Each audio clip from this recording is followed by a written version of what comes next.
Latinización. Se inicia en el año 218 a.C., al comenzar la Segunda Guerra Púnica y con el desembarco de los escipiones en Emporión, hoy Ampurias, en la provincia de Gerona. Empieza la incorporación definitiva de Hispania al mundo grecolatino. Gades, el último reducto cartaginés, sucumbe el 206 y los romanos emprenden la conquista de la península. Como consecuencia de la misma, hubo en Hispania una radical transformación en todos los órdenes de la vida: técnica agrícola e industrial, costumbres, vestidos, organización civil, jurídica y militar. La religión de los conquistadores, con sus dioses patrios y los extranjeros que iban cobijando, convivió en la península con el culto a divinidades indígenas. Roma también llevó a cabo un reajuste de tipo administrativo de las antiguas provincias Citerior y Ulterior. Así, una parte de la Ulterior quedó anexionada por la Citerior, que ahora se llamará Tarraconense, división republicana. El resto de la Ulterior se subdividió en dos nuevas provincias: por un lado la Baética, por el otro la Lusitania. División de Augusto, año 298.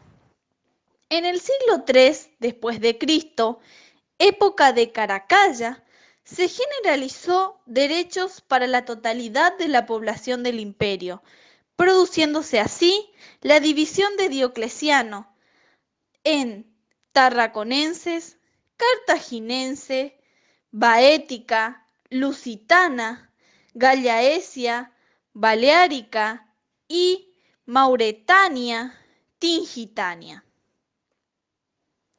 Latín literario y latín vulgar.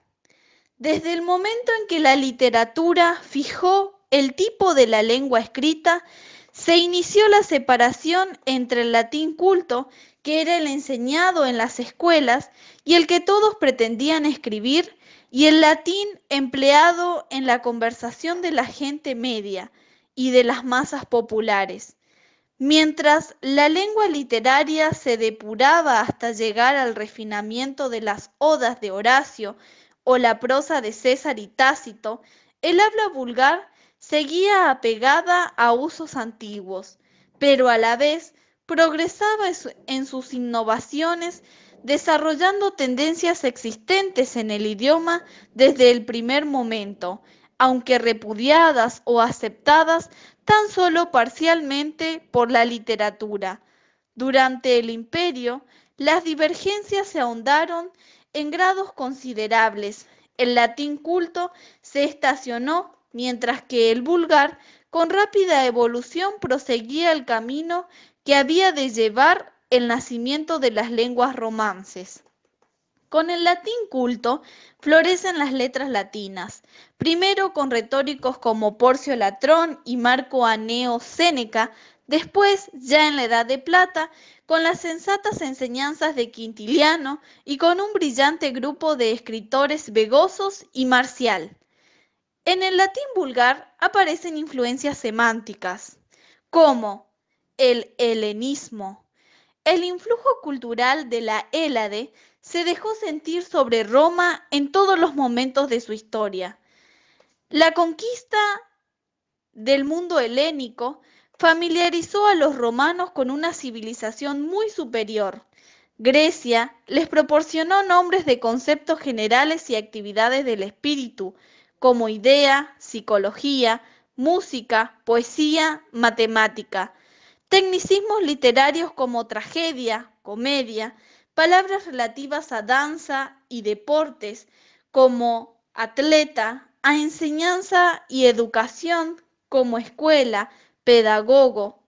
La lengua popular se llenó también de grecismos, más concretos y seguramente más antiguos que los de introducción culta, nombres de plantas y animales como orégano, jibia, costumbres y vivienda como baño, cámara, bodega. El cristianismo. Conseguida la unificación jurídica, faltaba la espiritual. El cristianismo vino a traerla como buena nueva, enseñaba la existencia de la vida interior, desdeñaba las grandezas terrenales, equiparaba el alma del hombre libre y la del esclavo y abrazaba toda la humanidad redimida por encima de los límites del Estado. El cristianismo ayudó eficazmente a la completa latinización de las provincias. Muchos latinismos del vasco se deben indudablemente a las enseñanzas eclesiásticas.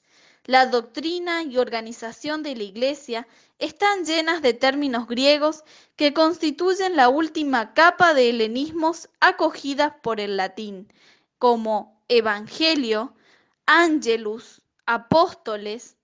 Para finalizar, quiero mencionar la decadencia del imperio.